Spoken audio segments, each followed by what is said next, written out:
আপনি যদি ভালোভাবে এ দুনিয়াদারিতে বসবাস করতে চান, আপনি কখনো পারবেন না। এই সমাজ আপনাকে দিবে না, পরিবেশ আপনাকে কখনো মাইনে নিবে না। আপনি ভালো, এই কারণে পরিবেশ মানবে না। দুনিয়া, অনেকে বলে যে দুনিয়া নষ্ট হয়ে গেছে, দুনিয়া কখনো নষ্ট হয় না।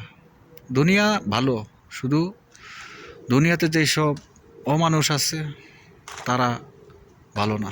দুনিয়া ঠিকই ভালো। আল্লাহ তাআলা দুনিয়া সৃষ্টি করছে। অনেকে কথায় কথা বলে যে দুনিয়া নষ্ট হয়ে গেছে, দুনিয়া কখনো নষ্ট না। দুনিয়াতে যেসব তারা নষ্ট হয়ে গেছে, যেসব অমানুষ আছে তারা নষ্ট হয়ে গেছে।